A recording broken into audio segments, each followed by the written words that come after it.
La Guerra Cristera o Cristiada fue un enfrentamiento armado ocurrido en México durante el periodo presidencial de Plutarco Elías Calles, entre los años 1926 y 1929, en los que se enfrentaron el Estado mexicano y la Iglesia, debido a las duras prohibiciones y políticas impuestas a la Iglesia. Antecedentes y causas de la guerra. Calles mantuvo una lucha constante con la Iglesia. La Constitución de 1917 limitaba el culto religioso en 5 artículos. Exigía educación laica en los colegios, prohibía el culto fuera de las iglesias, restringía de derechos civiles a los miembros del clero y, entre otras medidas, expropiaba los bienes materiales de la Iglesia.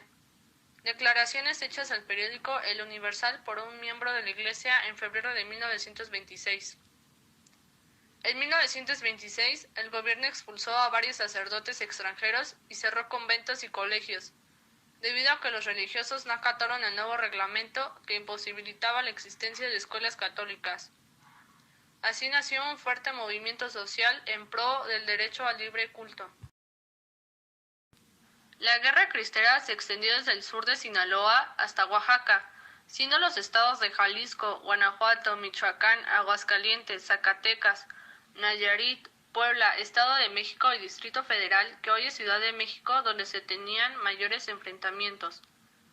En febrero de 1925 se fundó la Iglesia Católica Apostólica Mexicana, ICAM, planteando una independencia con la Iglesia Católica del Vaticano. La finalidad del gobierno era tener una iglesia del pueblo, al servicio del régimen revolucionario. Tras el despojo, algunos templos religiosos que fueron convertidos en edificios públicos y entregados a la ICAM, llevó a la Iglesia Católica a organizarse para buscar a través de la acción cívica la defensa de la libertad religiosa. Surgió una asociación cívico-política, cuya finalidad era agrupar a todas las organizaciones católicas en un solo organismo. Asociaciones religiosas como la Velación Nocturna y las Congregaciones Marianas, y la Confederación Católica del Trabajo, así como otras de ayuda a la Iglesia, como los Caballeros de Colón, se unieron para defenderla bajo la Liga Nacional Defensora de la Libertad Religiosa a partir de marzo de 1925. Luego de una reunión del episcopado mexicano, un arzobispo mexicano fue enviado a Roma en diciembre de 1925. A su regreso de Roma en febrero de 1926, el arzobispo José María y del Río realizó declaraciones al periódico El Universal, pidiendo reformar los artículos constitucionales que limitaban la libertad religiosa, los cuales eran el 3, 527 y 130. El gobierno de Calles interpretó tales declaraciones como una invitación a una rebelión, para lo cual tomó las siguientes represalias. Fueron expulsados todos los sacerdotes extranjeros, la mayoría españoles. Las escuelas e instituciones llevadas por la Iglesia fueron clausuradas, y el gobierno exigió a los congresos estatales que legislaran a determinar a cuántos sacerdotes se les iba a permitir ejercer su ministerio en cada estado. En los primeros días de enero, el presidente Calles había conseguido del Congreso la autorización para adicionar al Código Penal una ley que él mismo habría de elaborar. Esta ley se conoció el 14 de junio y fue publicada en el Diario Oficial el 2 de julio de 1926. Es la conocida como Ley Calles, cuyo fin era controlar y limitar el culto católico en México, aminorar las libertades de los creyentes, manteniendo bajo control a la Iglesia, sometiéndola. Además, se buscaba prohibir las manifestaciones de fe fuera de hogares y expropiar las propiedades y bienes de la Iglesia. Esta ley planteaba limitar el número de sacerdotes a 1 por cada 6,000 habitantes, necesidad de una licencia expedida por el Congreso de la Unión o los estados para poder ejercer el ministerio sacerdotal, necesidad de estar registrados ante el gobierno municipal del lugar donde el sacerdote oficiará el culto religioso, reformas al Código Penal para establecer condenas por el incumplimiento de alguna de las nuevas leyes.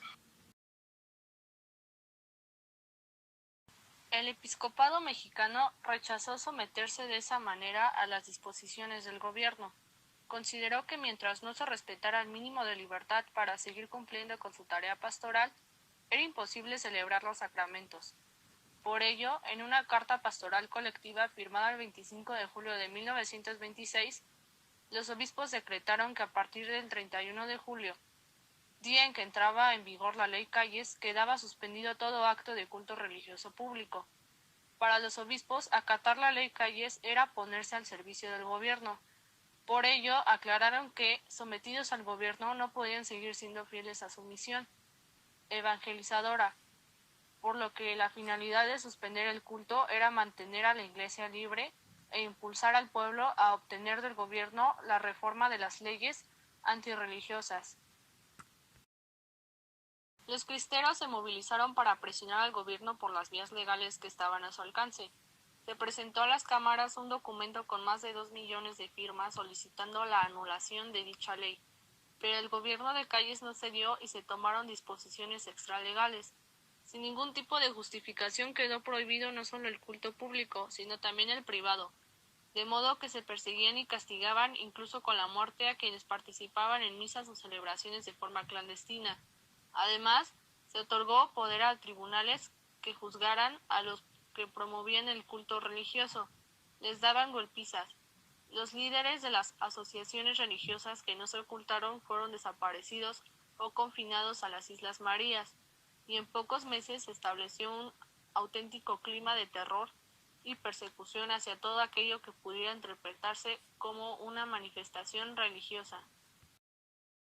La Liga y la Unión Popular convocaron a un levantamiento generalizado para el 1 de enero de 1927. Este preciso día no ocurrió un alzamiento en la mayor parte del país, pero sí se dieron varias peleas en contra de plazas militares, y poco a poco la guerra de los cristeros se convertiría en un grave problema para el gobierno en todo el occidente del país. El movimiento armado decayó en el verano de 1927. Fue entonces cuando la Liga consiguió que un militar en retiro, Enrique Gorostieta, aceptara comandar la división de Occidente de las fuerzas cristeras. En muy poco tiempo, Gorostieta hizo ejércitos militares capaces de cumplir misiones específicas, un ejército disciplinado y obediente, con el que se podía contar para el desarrollo de una constante batalla contra el gobierno de Calles. Fin de la guerra.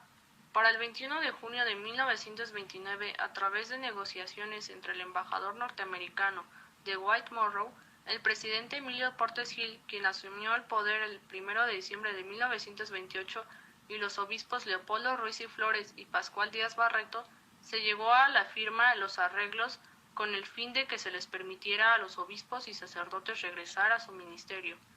Estos arreglos fueron tan solo una tregua que, por la misma ausencia de bases sólidas, hicieron posible los nuevos ataques que la Iglesia sufrió en la siguiente década, ya que establecía una solución política conveniente para ambas partes e hicieron que terminaran con la lucha armada, pero no con los ataques a la Iglesia. Consecuencias de la guerra. Se reanudaron los servicios religiosos católicos. A pesar de que la ley Calles permaneció, no se hizo efectivo su cumplimiento por parte del gobierno. Las represalias del gobierno contra familiares y vecinos de los combatientes fueron una constante durante la guerra, pues se creía que apoyaban a los cristeros y lo que no les podían hacer en las batallas se les hacían después a sus familiares y amigos. Poblados de donde procedían los cristeros fueron saqueados continuamente, ganados confiscados, tierras quemadas, familiares torturados para obligarlos a confesar el paradero y la identidad de los combatientes, muchos de ellos colgados por la sola sospecha de que habían asistido a misa en los campamentos cristeros. Como en toda guerra, hubo fuertes pérdidas en la economía. Los gastos de esta sobrepasaron un 45% del presupuesto del gobierno. La deuda contraída con el exterior para costear los gastos de la guerra siguió en aumento. Entre 1925 y 1929, la migración de mexicanos hacia Estados Unidos fue masiva a causa de la persecución y de la guerra. Ocasionó unas 250,000 muertes entre civiles y combatientes. Conclusión. Se llegó a la conclusión de que el estallido de esta guerra fue a causa de las acciones que hacía tanto la Iglesia tras ver un ataque continuo a sus intereses, a lo que es su misión espiritual, como la del gobierno de Plutarco Elías Calles al cumplir los preceptos que establecía la Constitución y su intento por hacerle perder su influencia en la sociedad con la promulgación de la Ley Calles, ya que durante esa época la religión católica predominaba en gran parte de la población mexicana.